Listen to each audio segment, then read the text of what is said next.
আপনি কি জানেন একটি মাত্র মিথ্যা আপনার পুরো জীবন বদলে দিতে পারে।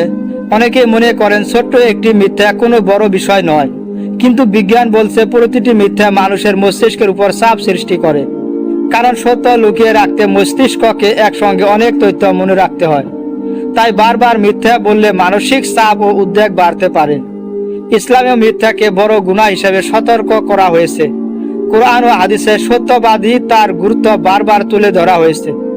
মিথ্যা মানুষের বিশ্বাসযোগ্যতা ধীরে ধীরে নষ্ট করে দেয়। একবার বিশ্বাস হারিয়ে গেলে তা ফিরে পাওয়া খুব কঠিন হয়ে যায়। বিজ্ঞানীরা দেখেছেন বারবার মিথ্যা বললে মস্তিষ্ক ধীরে ধীরে মিথ্যার সঙ্গে অভ্যস্ত হয়ে যেতে পারে। তখন ছোট্ট মিথ্যা থেকে বড় মিথ্যা বলা অনেক সহজ মনে হয়। একটি মিথ্যা ঢাকতে মানুষকে আরো অনেক মিথ্যা বলতে হয়। এইভাবে একজন মানুষ নিজের তৈরি ফাঁদে নিজে আটকে যায়। পরিবার, বন্ধু এবং সমাজ সব জায়গায় তার প্রতি বিশ্বাস কমতে শুরু করে। ইসলামে বলা হয়েছে সত্য মানুষকে ন্যায়ের পথে নিয়ে যায়, আর মিথ্যা মানুষকে ধীরে ধীরে পাপের দিকে ঠেলে দেয়। নবী সাল্লাল্লাহু আলাইহি সাল্লাম সত্যবাদীকে মুমিনের অন্যতম বড় গুণ হিসেবে শিক্ষা দিয়েছেন। যখন একজন মানুষ বারবার মিথ্যা বলে তখন তার নিজের বিবেকেও তাকে সতর্ক করা কমিয়ে দেয়। ধীরে ধীরে সে সত্য আর মিথ্যার পার্থক্যকে হালকাভাবে নিতে শুরু করে। বিজ্ঞান বলছে অভ্যাস বারবার করলে তা মস্তিষ্কে শক্তিশালী হয়ে যায়।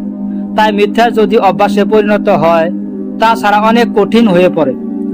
এর ফলে পরিবার ও বন্ধুদের সঙ্গে সম্পর্ককেও ফাটল দেখা দিতে পারে। ইসলামে মুনাফিকের অন্যতম লক্ষণ হিসেবে মিথ্যা বলার কথা উল্লেখ করা হয়েছে। তাই একজন মুসলিমের জন্য সত্যবাদিতা শুধু একটি ভালো গুণ নয়, এটি ঈমানেরও অংশ। সত্য কথা কখনো কখনো কঠিন হতে পারে, কিন্তু শেষ পর্যন্ত সেটি মানুষকে সম্মান এনে দেয়। অন্যদিকে মিথ্যা সাময়িক লাভ দিলেও শেষ পর্যন্ত লজ্জা, অনুশোচনা ও ক্ষতির কারণ হতে পারে। আপনি কি কখনো মিথ্যা বলার পর বুক ধড়ফড় করতে দেখেছেন? এর কারণ হলো মিথ্যা বলার সময় শরীরে মানসিক চাপ বেড়ে যেতে পারে। চাপের কারণে হৃদয় স্পন্দন ও শ্বাস প্রশ্বাস সাময়িকভাবে দ্রুত হতে পারে। অনেক সময় হাত পা কাঁপা, মুখ শুকিয়ে যাওয়া বা অস্বস্তি অনুভব হতে পারে। বারবার এমন চাপের মধ্যে থাকলে মানসিক শান্তি নষ্ট হতে পারে। ইসলাম মানুষকে সত্য কথা বলতে শিক্ষা দেয়, কারণ সত্য অন্তরে প্রশান্তি আনে, আর মিথ্যা মানুষের হৃদয়ে অস্থিরতা ও ভয় সৃষ্টি করতে পারে। যে ব্যক্তি সব সময় সত্য বলে তাকে কিছু লুকিয়ে রাখতে হয় না, তাই তার জীবন হয় অনেক বেশি শান্ত ও স্বস্তিদায়ক।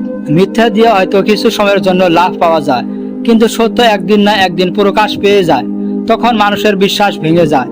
একবার বিশ্বাস হারালে তা ফিরিয়ে আনা খুব কঠিন। ইসলামে মিথ্যাকে বড় গুনাহ হিসেবে সতর্ক করা হয়েছে। নবী সাল্লাল্লাহু আলাইহি সাল্লাম বলেছেন সত্য মানুষকে জান্নাতের পথে নিয়ে যায়, আর মিথ্যা মানুষকে পাপের পথে নিয়ে যায়। তাই একজন মুমিনের পরিচয় হওয়া উচিত সত্যবাদী। সত্য কথা বলা কখনো কঠিন হতে পারে, কিন্তু তার ফল সবসময় উত্তম। আপনি যদি সত্য জানতে চান তাহলে চ্যানেলটি সাবস্ক্রাইব করে সাথেই থাকুন।